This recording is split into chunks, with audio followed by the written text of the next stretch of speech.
Good morning बच्चों। आज का विषय है दर्पण का रहस्य। आदित्य और उसकी छोटी बहन सान्या के माता पिता ने एक पुराना लेकिन बड़ा और सुंदर घर खरीदा था। यह घर शहर से थोड़ी दूर एक गांव में स्थित था।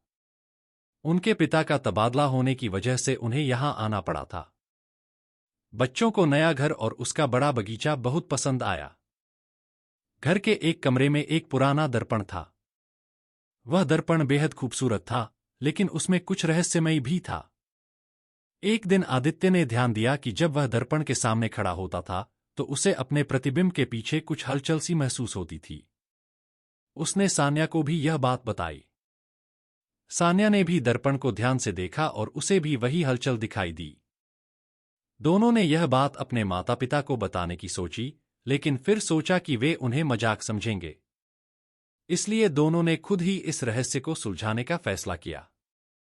एक रात जब सब सो रहे थे, आदित्य और सान्या चुपके से दर्पण वाले कमरे में गए। उन्होंने देखा कि दर्पण के पीछे से एक हल्की रोशनी आ रही है। उन्होंने दर्पण को हटाने की कोशिश की और पाया कि वह आसानी से दीवार से हट गया। दर्पण के पीछे एक गुप्त दरवाजा था। दोनों ने हिम्मत करके उस दरवाजे को खोला और अंदर चले गए। अंदर एक संकरी सीढ़ी थी जो नीचे एक गुप्त तहखाने में जाती थी।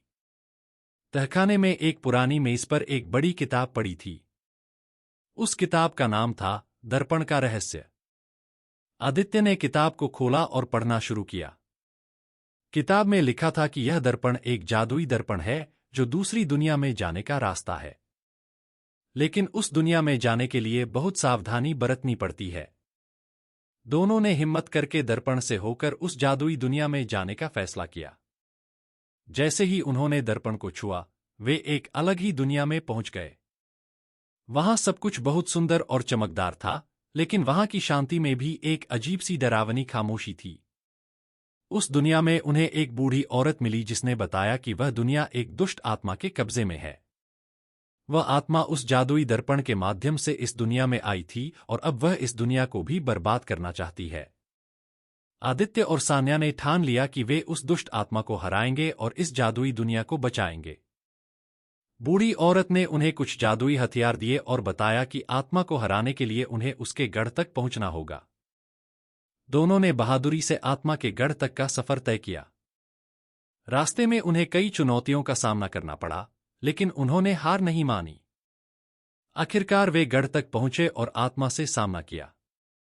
आदित्य और सान्या ने अपनी सूझबूझ और साहस से उस दुष्ट आत्मा को हरा दिया।